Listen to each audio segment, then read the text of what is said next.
Packaging, that's what we'll be talking about today. Talking about packaging for your videos, the whole reason why someone would want to sit and decide, okay, I want to watch this guy's video, I want to watch this creator's video, I want to watch this particular person's video behind your car that is responsible for the views and the conversions you will make on your videos and your channel. So when we talk of packaging, what exactly are we talking about?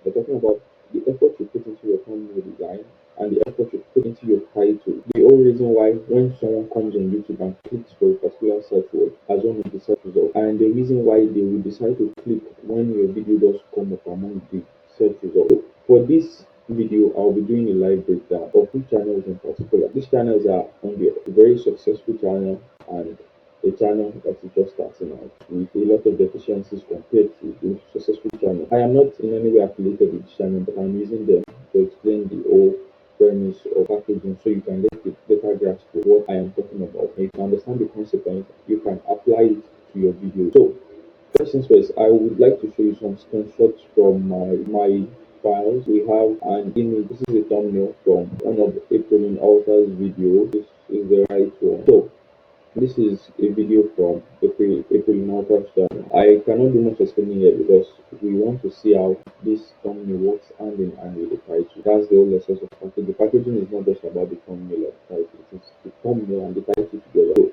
I will go on our channel right now and go and check that out, and we will explain why this thumbnail works with the title, or why this thumbnail works for the title in question.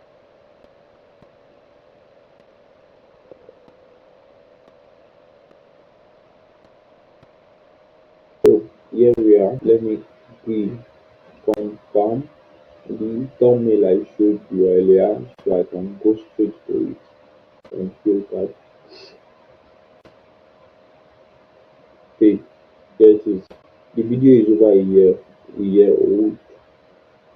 Control Shift S, so I can just point at any this video without having the video play. So here it is. This is the thumbnail. And the title says how much money I made on my first day on YouTube. So the video is clearly about the breakdown on the earnings or on our earnings on YouTube from our channel.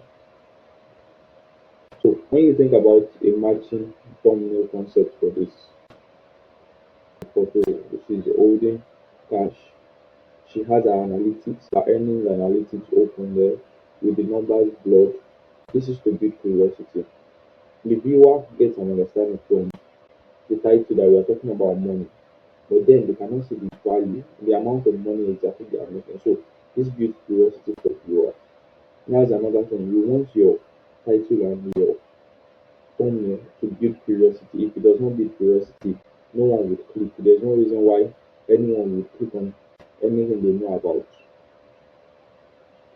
If so, it's only things people do not know about they want to know about. So that's the whole essence of packaging. You want people to click by making them believe there is something they do not know about. In essence, curiosity. So she has this blurred out. She has the actual numbers blurred out, and she has at the top a text that says unfiltered, meaning she's going to be completely and totally honest. In the current world where everyone is falsifying numbers and telling lies here and they're trying to make income claims that are non-existent for themselves, the word unfiltered gives the viewer reassurance that and gives the viewer the assurance that okay, she's being honest here, she's trying to help me by being honest with me exactly what she has been doing and how much she has made from a video. So someone looking to start YouTube or someone looking to expand their what would I call to expand their earning opportunities on YouTube, they're either looking to increase their earning or look expand channels, they would hop on this video because they find they are close enough to believe that it will work for them, it will be useful for them. So that's what this thumbnail does. This thumbnail and this title, in essence, the packaging for this particular video does. So there's something I will show you now. I will go back to the latest video on my channel now. It is, let's say it is an update to this particular video. You see how well our packaging has improved when she first made this video. So yeah, it is right here. I will just highlight only to the screenshot point on my laptop. So here we have it. This time around, the title is way better than the title of the first video she made. This time, the first title, this the first video of this kind she made a year ago. The one I just showed you now was how much I made. Now she's being more specific about the amount she made, and she's telling you like the thought process and the whole steps that are involved are making a specific amount in income. You want to consider this when you're coming up with your strategy. You want to be as detailed as possible without giving all the information away. Because when you do give all the information away, your viewers might not necessarily, they might not feel the clickers they're trying to get to view your videos might not feel curious enough to click on your video and start watching. So yeah, she does she's as detailed as possible, and she does this by specifying the incentive, the quantity, the size of incentive that this video speaks about. So she says how I made $290,000 making one video a month. So the incentive here is $290,000, and it is supported by the length, the remaining part of the sentence. $290,000. How I make one video, um, how I make, how I made $290,000 making one video a month. So she tells you, okay, the amount I'm making is $290,000. That's the incentive. But I am making this amount by just making one video a month. So she's selling a whole process with this video. I don't mean like she's telling you to bring your money, I mean like psychology, like she's selling a whole process. Yeah, she's telling you this is the end goal. This is the end goal I was able to achieve. But this is how I was able to achieve the end goal. So she's telling a story from start to finish, from point A to point B. That's the that's how a title evolved over the course of the year. Now, when you look at, you still take a good look at the title. Like she specified in the thumbnail of the older video where she said on Twitter, meaning she's trying to be as brutally honest as she can be. She also put into brackets here for the title. She said full breakdown. Same thing. You could also call it unfiltered. You could also call it full breakdown. Meaning she's being honest here, which you should take it as deep as she can without hiding anything away from you. So, as I said earlier, in a world filled with lies right now, she's being as honest as she can to ensure that she does not hold back out on her viewers. And if you look at this, you will see that this video performs better than the original video, like the first video she made around this idea. This one has 111K views. The other one had I think about 98K views. So that's that. But let's take a look at Honey right now.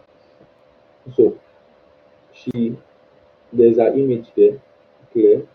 You can see it clearly. White background, contrast between her image and the background.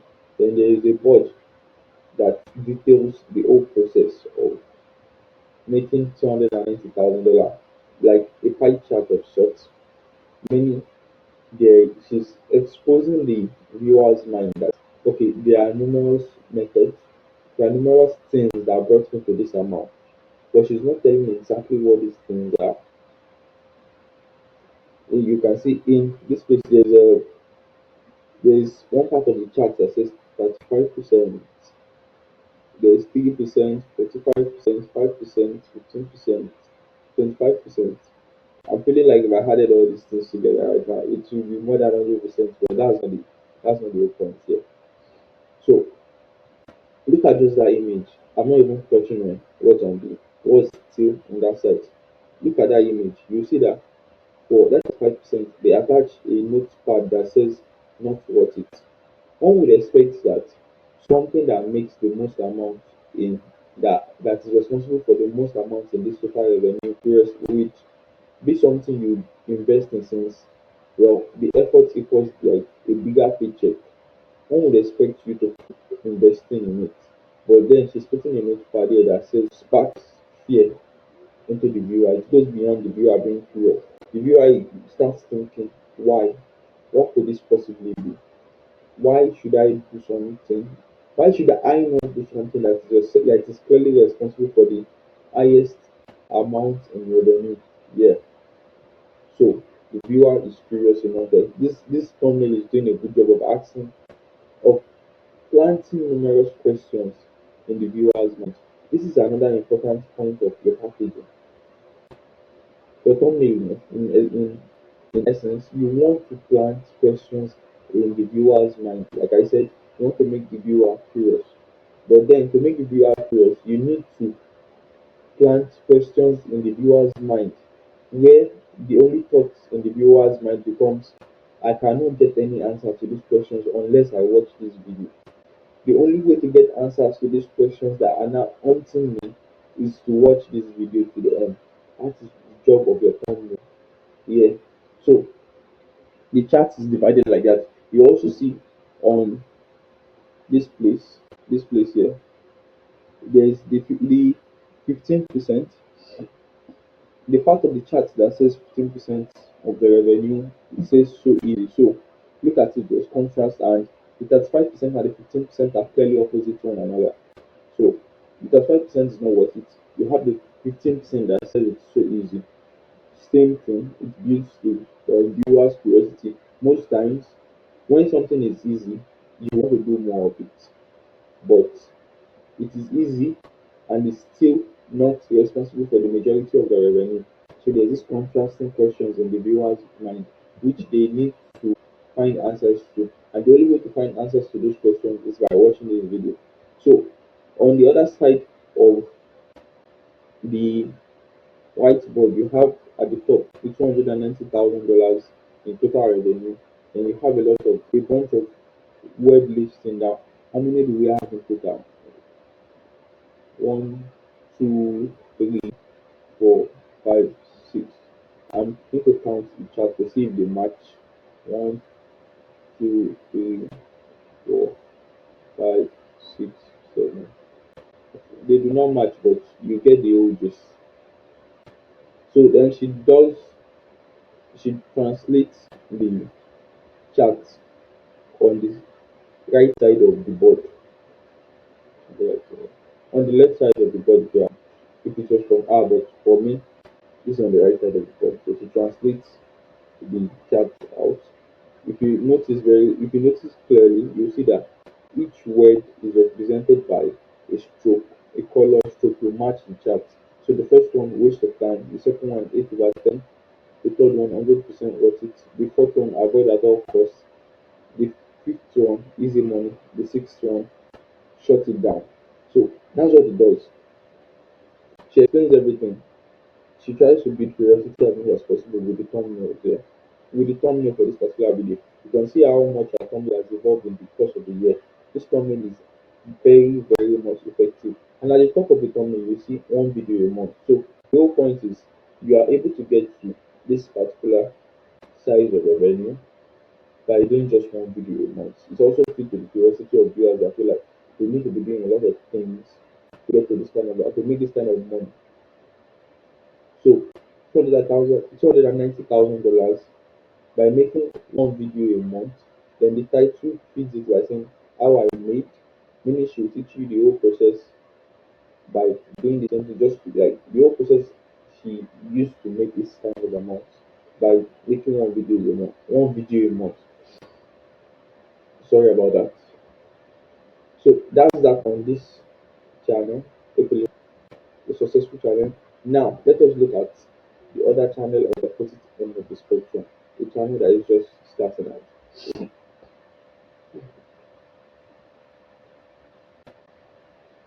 So I this is the channel of Logan, but I apologize in advance for the roasting I'm about to do on the channel. I was walking up and about on YouTube yesterday, not exactly walking, but did this, and I was looking for resources on a particular strategy I was working on for the prospect. So I came upon this channel. I was like, okay, I'm trying to make a video on this particular topic. This channel would do well to serve my purpose of educating my viewers. So let us go down, down, down. Let me see. Okay, this is one of the videos that got my eye. I will be dealing with one, let's say one, two, it's like, okay, I'll be dealing with this one and this one as the explanation in this video. So let me highlight it in a screenshot function.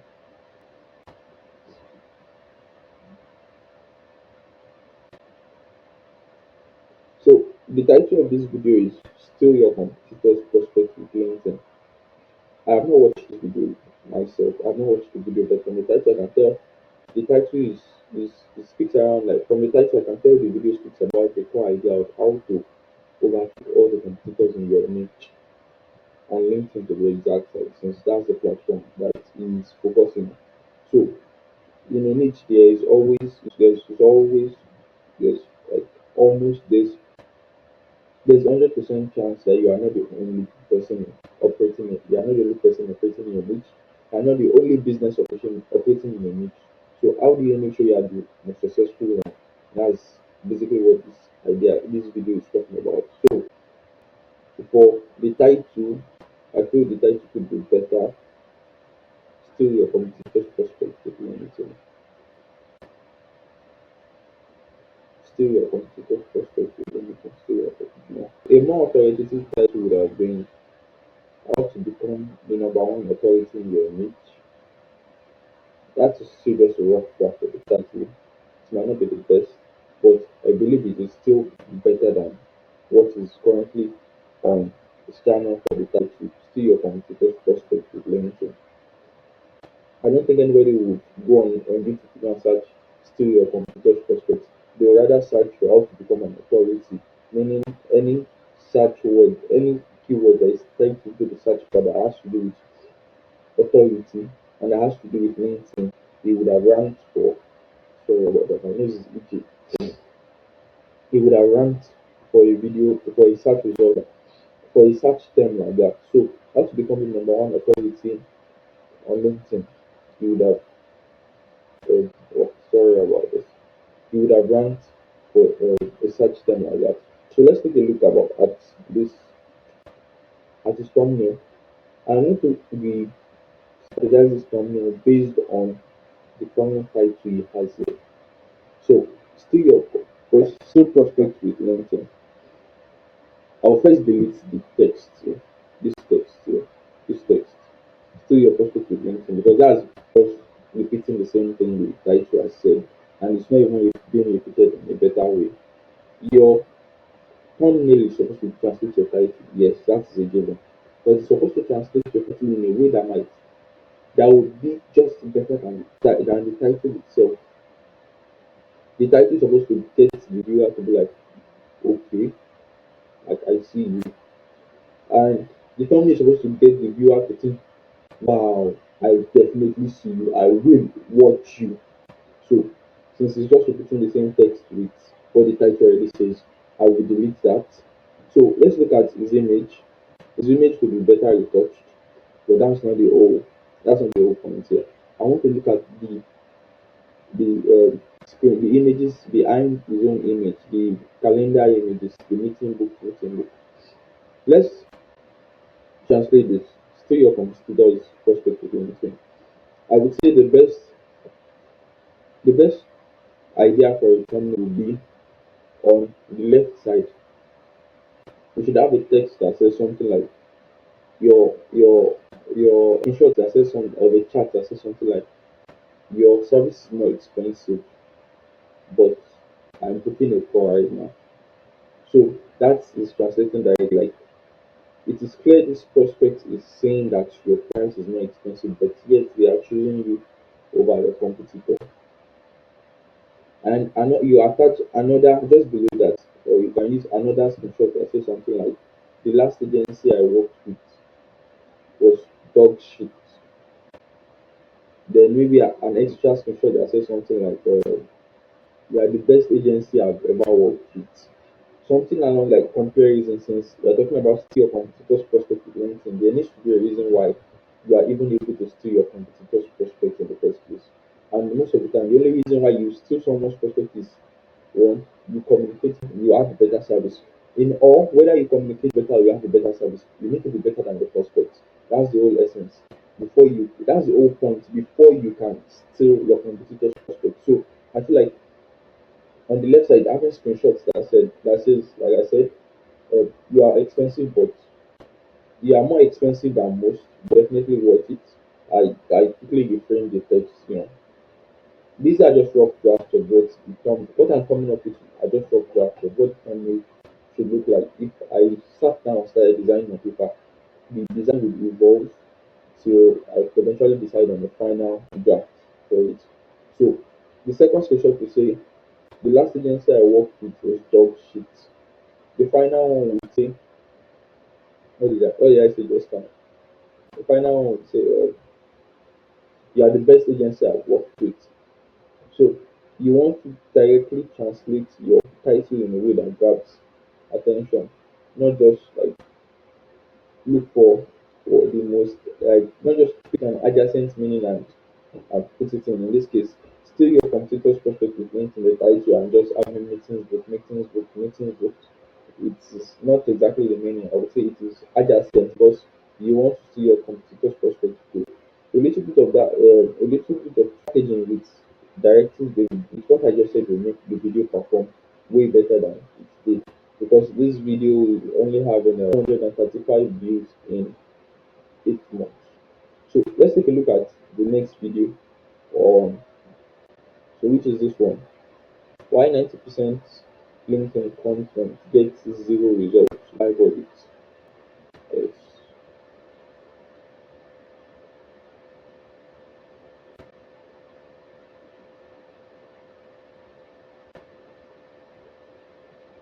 417 views in 9 months. Why 90% of LinkedIn content gets zero results?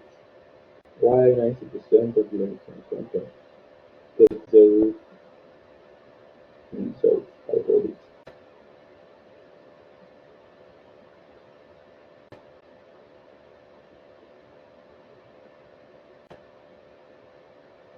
I'm thinking, but the title is not a bad idea. It's not bad. It's not bad. So I will focus on the thumbnail here. The title is not bad, so I would focus on the thumbnail here. So the title says why 90% of LinkedIn content gets zero results. But then we're having a screenshot that says got new clients, got new clients, got new clients, got new clients. And on the right we have, I'm not sure exactly what that is. But I want to believe that's somebody's profile, a LinkedIn post. So the thumbnail and the title are doing two different things. They are giving two opposite meanings. The title clearly says you are getting zero results irrespective of like the content. Like 90% of the content is getting zero results. But the thumbnail is preaching how you get numerous clients from particular content. These are this is clearly a contradiction between the title and the thumbnail. The title and the thumbnail are supposed to go hand in hand to support the video as a whole. But there's clearly contradiction here in the thumbnail and the title. So a better thumbnail idea would have been something. If a better thumbnail idea and design would have been something like okay, 100 viral LinkedIn posts, zero clients.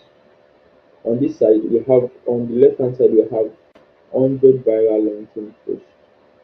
On the right side, we have zero clients. We have an arrow that joins both together, like the arrow down below. I think I would have gone for color green in this for the arrow color in this new design that's in my head. So this new thumbnail design will be directly translating the title, which says 90% of LinkedIn content gets zero results. So this is not just even any content. This is viral LinkedIn content we're talking about. Viral LinkedIn content we're talking about, and it is generating zero results, irrespective of the fact that they are even viral. If you decide to use viral and just say, I'll say something like, um, LinkedIn, the zero results, that would still have even translated better. That would have even translated the title better than the the current thumbnail is. So 100 to grab people's attention, really grab people's attention. Everybody wants to go viral. So the keyword viral in the thumbnail will grab people's attention that, whoa, how did this even happen? This guy had 100 viral LinkedIn posts, yet he was unable to close no deal. He was unable to make fortune because nobody would want to go viral and make $0 for it. Yes, you go viral at first, feels good, but then you keep go. You have there are numerous cases of celebrities on the internet, and you meet them in real life, and you discover that they are broke and miserable. Nobody wants that for themselves. So that thumbnail design would have better translated it. So that's that for the breakdown on this particular channel and how packaging would be able to improve the channel's performance. And I noticed he hasn't even posted in a while. I follow him on X, so I know how busy he is with his X content and LinkedIn content. Yeah, I checked them out on LinkedIn yesterday, though. So that's that. You want your videos to perform better, get good priorities. Focus on packaging. Yeah, they said have editing so your video looks good. But your video can nobody knows your video looks good if nobody clicks on your video in the first place. So for your video, yeah, these are the things to focus on. The idea is about, let's say, it's about 30% of the video. The packaging is also about 30% of the video. No, the packaging is even more than 30% of the video. If I'm going to divide this equally and properly, I need to write it down well. I don't want to waste any more of your time. So that's it. The most important part of your video is the idea, then the packaging, then the editing, if need be at all, if there's even need for the editing at all. And so that's that. If you'd like to see a clear strategy breakdown of how your channel could perform better, you want a clear strategy on what to do, how to start up your channel, or how to improve your channel's performance, you can reach out to me in the email in the description. And if you'd like to follow me on X, there's a link to follow me on X right there. Peace.